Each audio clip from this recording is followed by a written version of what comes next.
안녕하세요. 저는 50대 초반의 여자입니다. 익명으로 제 이야기가 소개된다는 말을 듣고 어렵게 사연을 보내게 되었습니다. 저는 남편과 30대 중반에 결혼했습니다. 요즘은 워낙 30대 넘어서 결혼한 사람들이 많은데 저 때만 해도 늦은 결혼이었거든요. 저는 남편과 중매로 만나 결혼했습니다. 그래서 부모님이 엄청 좋아하셨어요. 그래서 결혼하고 딸 둘 낳고 나름대로 잘 살고 있었죠. 남편은 직장을 다니다 그만두고 현재 사업을 하고 있고요. 제 남편에는 형이 2명이 있습니다. 한 명은 현재 미국에 거주하시고 나머지 한 명은 서울에 계시죠. 그리고 저희 부모님도 서울에 살고 있어요. 시부모님 모두 건강하게 살아 계시고요. 제 아주버님의 아내 그러니까 제 작은 형님에게는 친구분이 한 명 있는데요. 그분이 미용사입니다. 그래서 저도 자주 가서 머리를 했죠. 저희 집에서 그리 멀지 않은 동네에서 미용실을 하시는데 꽤 실력이 좋으시거든요. 그날도 염색을 하려고 미용실에 갔어요. 그런데 문이 잠겨 있더라고요. 잠시 외출했나 영업을 안 하나 생각이 들면서 내일 다시 와야 하는 고민이 들더라고요. 미용실 앞에서 10번 정도 고민하다가 내일 다시 오자 결정하고 집에 가려는데 화장실이 가고 싶더라고요. 미용실 상가 뒤쪽으로 가면 공용 화장실이 있거든요. 그래서 화장실 쪽으로 향했죠. 그런데 화장실 가는 길이 미용실 뒤편이에요. 머리 감는 공간이요. 그래서 머리 감는 공간 뒷문으로 나가면 바로 화장실이 나오거든요. 아무튼 화장실을 가려고 하는데 미용실 쪽에서 여자 신음소리가 나는 거예요. 이상하잖아요. 분명 문이 잠겨 있었는데요. 제가 살펴보니까 미용실 뒤쪽에 아주 작은 창문이 하나 있거든요. 환기할 수 있는 창문이요. 그 창문이 아주 살짝 열려 있더라고요. 그래서 까치발을 들고 그 창문으로 미용실 안을 들여다봤죠. 근데 작은 형님 친구분이 거기에서 웬 남자랑 그 짓을 하고 있는 게 아니겠어요? 머리 감는 그곳에서 남자랑 아주 난리가 났더라고요. 그 친구분은 당연히 유부녀예요. 아이도 하나 있고요. 그 아이를 실제로 본 적도 있어요. 기가 막히더라고요. 유부녀가 미용실 문 잠가 놓고 웬 남자랑 그 짓을 하고 있으니까요. 근데 그 남자가 왠지 낯이 익었습니다. 그래서 아주 자세히 얼굴을 봤는데 아니 글쎄 저희 작은 아주버님이 아니겠어요? 그러니까 작은 아주버님이 와이프 친구랑 바람을 피우고 있는 장면을 제가 목격한 겁니다. 너무 놀라서 순간 저는 악하고 비명을 질렀어요. 저도 모르게 나온 소리라 당황했죠. 그런데 그 순간 작은 아주버님이 고개를 돌려서 창문 쪽을 바라보는 게 아니겠어요? 그 바람에 작은 아주버님이랑 눈이 마주쳤죠. 저는 눈이 마주치자마자 냅다 도망을 쳤습니다. 바로 택시를 타고 저희 집으로 갔죠. 한 10분 후에 작은 아주버님이 전화를 하시더라고요. 당연히 받지 않았습니다. 그런데 막 10번이 넘어가도록 전화를 하시더라고요. 당연히 다급하셨겠죠. 바람 피우는 모습을 제게 들키셨으니까요. 그래도 받지 않았습니다. 너무 떨리고 심장이 쿵쾅거려서 받을 수가 없더라고요. 그렇게 전화를 계속 받지 않자 문자가 왔더라고요. 전화 좀 받아달라고요. 이야기 좀 하자고 하더군요. 저는 문자도 무시했습니다. 머리가 복잡해서 도무지 아무런 답장도 할 수가 없었어요. 그냥 남편 얼굴 보기도 민망하더라고요. 남편이 유독 작은 아주버님이랑 많이 닮았어요. 그래서 남편 얼굴 볼 때마다 작은 아주버님이 그 친구분이랑 그 짓을 하고 있던 광경이 생생하게 떠올랐습니다. 작은 아주버님은 제가 전화해도 받지 않고 문자도 무시하니까 아주 속이 타셨나 봐요. 저희 집으로 평일에 출근도 하지 않고 직접 찾아오셨더라고요. 처음에는 아예 문도 열지 않으려고 했는데 작은 아주버님을 계속 문 앞에 세워두는 것도 예의가 아닌 것 같아서 문을 열어드렸습니다. 생전 그분이 저희 집에 오시지도 않고 오신다고 해도 뭐 사가지고 오시는 분이 아닌데 그날은 글쎄 과일 바구니를 들고 오셨더라고요. 세상 친절한 웃음을 지으면서 과일 바구니를 저에게 주셨습니다. 남편이랑 같이 먹이라고요. 저는 들어오시라고 하고 커피를 한 잔 타드렸습니다. 작은 아주버님은 뜨거운 커피를 거의 원샷 하시더니 제게 물으셨습니다. 다 왔냐고요. 저는 시치미를 뗐죠. 무슨 말인지 모르겠다고요. 그랬더니 저랑 눈 마주쳤잖아요. 라고 하더라고요. 더는 모른 척 할 수가 없어서 이실직고 했습니다. 다 봤다고요. 실망이라고도 했습니다. 어떻게 다른 사람도 아니고 작은 형님 친구분이랑 그런 짓을 벌일 수가 있으시냐고. 당장 정리하라고 했죠. 그랬더니 그때부터 작은 아주버님이 정말 사정사정 하시더라고요. 한순간에 실수였다고요. 심지어 그 친구분이 본인을 계속 마주 작정하고 유혹했다고 했습니다. 자기는 안 된다고 거절을 했는데도 계속 작정을 하고 달려들었답니다. 여자가 그렇게 달려드는데 버틸 남자가 어디 있겠냐면서 실수했다고 하시더군요. 바람이고 뭐고 그런 것도 없었다고요. 이미 정리된 관계라고요. 그러니 제발 작은 형님에게 말하지 말아달라고 하셨습니다. 안 그래도 작은 형님에게 말해야 하나 말아야 하나 고민이 됐거든요. 하지만 말하지 말아달라고 부탁을 안 해 심술이 나서 작은 형님에게 당장 고자질하고 싶었습니다. 그런데 작은 아주버님이 그런 제 마음을 읽으신 것 같더라고요. 대뜸 저에게 비밀로 해주면 제 남편이 빌린 돈을 갚지 않아도 된다고 하시더군요. 저희 남편이 사업 시작하면서 작은 아주버님께 돈을 좀 빌린 게 있거든요. 그래서 달마다 조금씩 작은 아주버님께 그 빌린 돈을 갚는 중이었습니다. 솔직히 저도 사람인지라 솔깃하더라고요. 빌린 돈을 갚지 않아도 된다고 하신 이 마음이 흔들린 것이 사실입니다. 아무리 가족이라고 해도 남의 가정일인데 제가 굳이 말할 필요가 있겠냐고요. 그냥 모른 척하는 게 현명한 거 아니겠냐고요. 그래도 대놓고 비밀로 해주겠다는 게 너무 속 보이는 것 같고 왠지 죄책감도 들어서 일단 생각해 보겠다고 했습니다. 저도 생각을 정리할 시간이 필요하다고요. 작은 아주버님이 잘 좀 생각해 보달라고 하시더군요. 그리고 거듭 비밀로 해달라고 하고 돌아가셨습니다. 그때부터 진짜 잠이 오지 않더라고요. 도저히 어떻게 해야 할지 몰랐습니다. 그렇게 고민 끝에 저는 일단 비밀로 하기로 했어요. 작은 아주버님이 다시는 그러지 않겠다고 하시니 믿어보기로 한 거죠. 실수였다고 했으니까요. 그런데 그 말이 다 거짓말이었더라고요. 제가 비밀로 했는데 왠지 찝찝했습니다. 그래서 그 뒤로 몇 번 미용실에 갔죠. 혹시 작은 아주버님이 또 계실지도 몰라서요. 그런데 글쎄 작은 아주버님이 또 미용실에 앉아 계신 겁니다.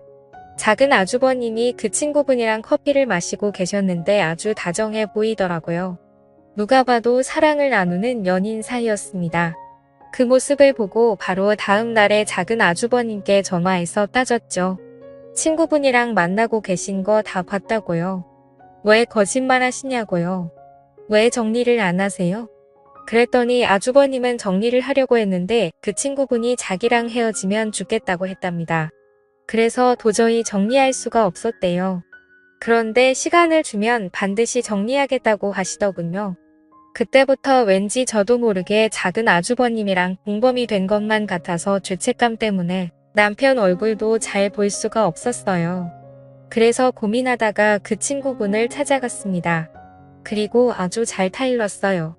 작은 형님을 생각해서라도 이러시면 안 된다고요. 제발 작은 아주버님이랑 정리하시라고요. 그래도 저는 그분이 나름 교양이 있고 생각이 있는 분이라고 생각했거든요. 그런데 이제 보니 제가 사람을 잘못 본 거더라고요. 아주 코도 숨을 치시면서 그럴 수 없답니다. 그러면서 작은 형님이랑은 사실 별로 친하지 않대요. 친구라고 나오는데 서로 별로 연락도 안 한다고요. 아니 전에는 저한테는 작은 형님이랑 엄청 친하다고 그렇게 말하더니 이제 와서 친하지 않다네요. 그게 말이 되나요?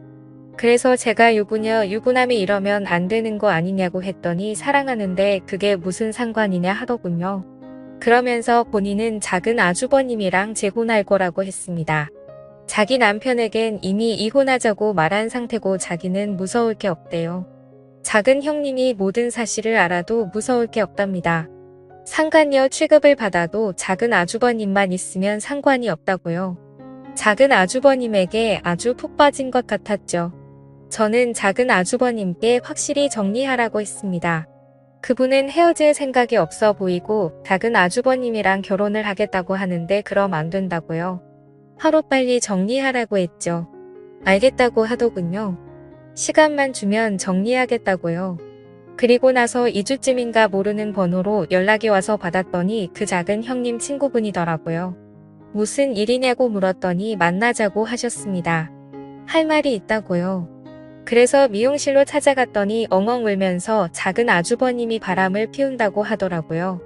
아니 이미 그 친구분이랑 바람을 피우고 있는 작은 아주버님이 또 무슨 바람을 피운다니.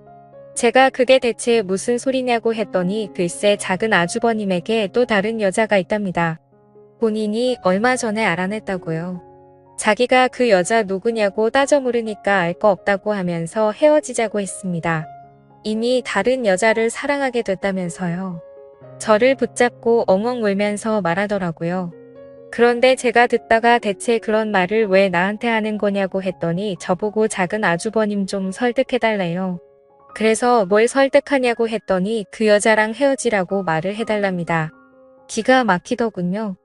본인도 바람을 피우는 주제에 누구 보고 헤어지라고 부탁을 해달라는 건지. 그래서 그런 건 내가 알아서 할 테니 신경 쓰지 말라고 했죠. 이제라도 정신 차리고 본인 가정에 충실하라고요. 그 후 집에 들어왔는데 기분이 좋지가 않더라고요. 그래서 작은 아주버님께 전화를 해서 제가 들은 부분을 모두 물었죠. 작은 아주버님은 사실이 아니라고 하더군요. 그 여자가 모두 꿈이 하는 말이라고요. 자기가 헤어지라고 해서 망심을 품고 그런 거짓말을 한 거라고 하셨죠. 그런데 제가 느끼기엔 거짓말 같지는 않았거든요. 정말 슬퍼하면서 울었으니까요. 정말 진심으로 하는 말 같았습니다.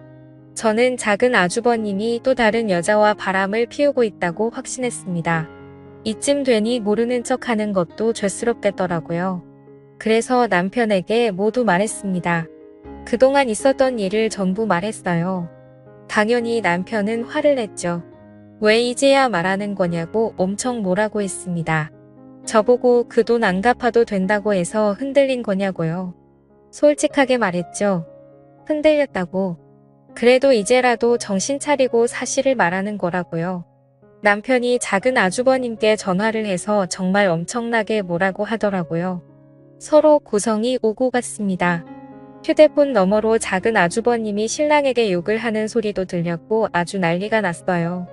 작은 아주버님은 저희 신랑한테 신경 끄라고 하시더군요. 남편이 작은 아주버님께 한 소리 했지만 막상 작은 형님에게 말하는 건 꺼려했습니다. 본인 입으로 도무지 말할 수가 없대요. 저도 마찬가지고요. 그래도 저는 역시 말해야 한다는 생각이 들었습니다. 만약 제가 작은 형님이었다면 저는 저에게 말해주기를 바랬을 테니까요. 저는 정말 어렵게 용기를 내서 작은 형님에게 말했습니다. 그동안 있었던 일 전부 숨기지 않고 말했죠. 작은 형님이 그동안 작은 아주버님이 외도를 감추고 있었던 걸 알면 저를 죽을 때까지 보지 않겠다고 하실지도 모르지만 있는 그대로 말씀드렸어요. 그런데 작은 형님은 이미 알고 계시더라고요. 친구분이랑 바람을 피운 것도 알고 계시고 다른 여자랑 바람이 난 것도 알고 있었어요. 심지어 다른 여자가 누구인지도 알고 있더라고요. 글쎄, 회사 경례랍니다. 나이가 40대 초반이래요. 10살은 넘게 차이가 나는 여자랑 바람이 난 거죠. 더 기가 막힌 것은 바람이 이번이 처음이 아니라는 겁니다. 결혼 생활하면서 작은 아주버님이 엄청 많은 바람을 피웠다고 하더라고요.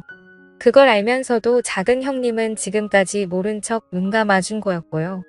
작은 형님은 저에게 조금 실망했다고 했지만 이제라도 말해줘서 고맙다고 하시면서 자기를 도와달라고 하셨습니다. 어떻게 도와주냐고 했더니 자기 계획을 말씀하시더라고요. 알고 보니 이미 작은 형님은 많은 부분을 계획하고 계셨죠. 일단 작은 아주버님이 작은 형님 이름으로 구매했던 아파트 2채를 모두 형님이 파셨대요. 작은 아주버님이 사업을 하면서 돈을 조금 모으셨거든요. 그런데 세금을 내야 하니까 작은 형님이 이름으로 아파트를 산 거죠. 그래서 작은 형님이 그 아파트를 몰래 판 거고요. 작은 형님은 작은 아주버님 몰래 이사를 하실 계획이었어요. 아무도 모르는 곳으로 몰래 떠나실 계획이었던 거죠. 그런데 그러려면 작은 아주버님이 오랫동안 집을 비우셔야 하는데 정말 작은 아주버님이 엄청난 짠돌이었거든요. 그래서 꼭 점심도 집에 가서 드세요. 웬만하면 외식도 잘 안 합니다. 기가 막힌 건 지금까지 수많은 여성들이랑 바람을 피워도 그 여자들이랑 여행 한 번 안 갔답니다. 평소에는 밥도 항상 집에 와서 먹고요. 저는 그런데도 어떻게 바람을 피울 수 있는지 신기하더라고요. 아무튼 그래서 작은 형님은 작은 아주버님이 오랫동안 집을 비울 신반이 있어야 한다고 하셨어요. 그동안 포장 이사를 불러서 이사를 해야 하니까요. 엄청난 계획을 저보고 도와달라고 하시더군요. 도와주면 지금까지 침묵했던 부분을 모두 용서해주겠다고 하시면서요. 고민이 많이 되었습니다. 나중에 일을 제가 도와준 걸 작은 아주버님이 알게 되면 큰일이잖아요. 그런데 다른 한편으론 작은 형님을 도와드리고 싶더라고요. 같은 여자여서 도와드리고 싶었습니다. 그래서 남편 모르게 작은 형님을 도와드리려고 고민을 하다 남편을 이용했어요. 낚시를 좋아하거든요. 그래서 작은 아주버님 데리고 낚시를 다녀오라 했습니다. 남편이 고민하다가 그러겠다 하더군요. 물론 작은 아주버님이 처음에는 가지 않겠다고 하셨어요. 남편이랑은 평생 보고 싶지 않다고요. 그래서 반협박을 했죠. 우리 남편이랑 낚시 가서 화해하지 않으면 작은 형님에게 모든 사실을 말하겠다고요. 그렇게 말하는데 안 갈 수가 있나요? 가겠다고 하더라고요. 그래서 아무것도 모르는 남편은 작은 아주버님을 데리고 낚시를 갔습니다. 작은 아주버님이 저희 남편이랑 1박 2일로 낚시를 하는 사이 작은 형님은 이사를 했습니다. 포장 이사를 불러서 이사를 했죠. 아무도 모르는 곳으로요. 심지어 저에게도 알려주시지 않았어요. 나중에 어른이 되면 자리를 잡고 나면 알려주겠다고 하셨죠. 그렇게 작은 형님은 떠나셨습니다. 당연히 집안이 뒤집어졌죠. 작은 아주버님 입장에서는 얼마나 황당했겠어요. 낚시를 마치고 돌아왔는데 와이프가 짐을 모두 빼고 떠나버렸으니까요. 작은 형님에게 전화를 해봤는데 없는 번호라고 했답니다. 정말 증발해버린 거죠. 작은 아주버님이 저에게 전화해서 엄청 난리를 피우셨어요. 혹시 알고 있었냐고요. 저는 당연히 몰랐다고 했죠. 시치미를 대면서 몰랐다고 했습니다. 어떻게 그런 일이 있을 수 있냐면서 놀라운 척했죠. 황당한 건 남편도 마찬가지였어요. 저보고 진짜 아무것도 몰랐냐고 하더라고요. 저는 당연히 모른다고 했고요. 나중에 작은 아주버님이 작은 형님이 아파트 두 채를 판 사실도 알게 되셨어요. 남편 말로는 작은 아주버님이 오열을 했다고 하더라고요. 나라를 잃은 사람처럼 통곡을 했다네요. 작은 형님을 잡으려고 해도 어디로 갔는지도 모르고 번호도 모르니 잡을 수가 없다고요. 그리고 나서 한 달 후쯤인가 작은 형님이 저에게 전화를 하셨더라고요. 본인은 아주 잘 지낸다 했습니다. 현재 지방에 계시다고 했어요. 어디 지역인지는 말씀해주지 않으셨고요. 나중에 작은 아주버님이랑 정리가 되면 말씀해주겠다고 하셨죠. 저는 작은 아주버님이랑 연락은 해보셨냐고 여쭈었더니 하셨다고 하시더군요. 작은 아주버님이 아주 난리가 났었다대요. 도대체 어디냐고 했답니다. 본인 돈 가지고 오라고요. 작은 형님은 그냥 이렇게 살자고 했답니다. 굳이 이혼할 필요 없다고요. 각자 이렇게 떨어져서 각자 인생을 살자고요. 그렇게 하는 것이 더 편할 것 같긴 하겠더라고요. 차라리 이혼을 하는 게 낫지. 작은 아주버님이 절대로 안 된다고 돌아오라고 했지만 소용없었죠.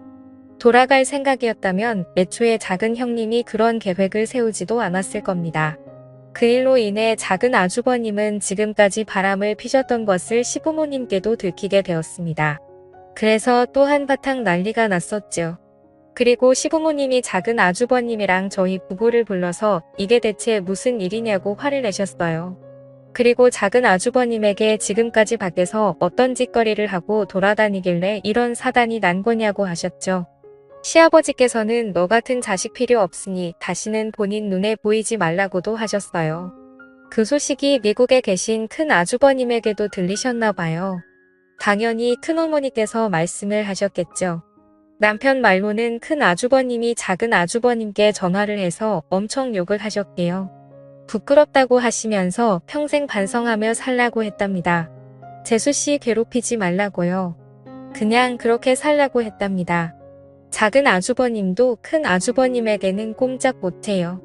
그래서 그 말 듣고 더 이상 작은 형님을 괴롭히지 않는 것 같더라고요. 어느 정도 상황이 정리가 되니까 작은 형님이 아무에게도 말해주지 말라면서 사는 곳을 말씀해 주셨습니다. 작은 형님은 제주도에 계셨죠. 작은 형님은 작은 아주버님이 자신이 사는 곳을 알 수 없도록 작은 형님 어머님 이름으로 집을 구매했다고 했습니다. 그래야 절대 모른다면서요. 그래서 전 남편에게 친구들이랑 놀러 간다고 말하고 작은 형님을 보러 제주도에 갔었어요. 형님이 편안하게 사시는 모습을 보니 안심이 되더군요. 저는 남은 인생을 편하고 즐겁게 보내시라고 했죠. 가끔 이렇게 찾아오겠다고요. 작은 형님은 흔쾌히 그러라고 하셨습니다. 남편은 제가 작은 형님이 어디에 있는지 알고 있다는 사실을 눈치챘는지 저에게 가끔씩 물어봅니다. 작은 형님이 대체 어디에 있냐고요? 서로 연락하고 지내는 거 다 안다고요. 저는 절대로 모른다고 했죠. 절대로 알려고 하지 말라고요. 계속 묻다가 제가 말을 하지 않으니까 더는 물어보지 않더라고요. 돌이켜 생각해보면 후회되고 부끄럽습니다. 진작에 작은 형님에게 사실을 말하지 않은 부분이요. 그것만 생각하면 정말 얼굴이 화끈거려요. 작은 형님은 그럴 수 있다고 본인이었어도 말해주는 게 어려웠을 거라고 다 이해한다고 했지만 그럼에도 부끄러운 것은 사실이에요. 그나마 일이 이렇게 잘 끝나서 다행이죠. 제 이야기를 들어주셔서 감사합니다. 집안에 좋지 않은 일이라서 말을 꺼내는 게 조심스러웠어요. 제가 잘못한 부분도 있으니까요. 하지만 같은 여자로서 통쾌한 부분이어서 이렇게 익명으로 사연을 보내게 됐습니다.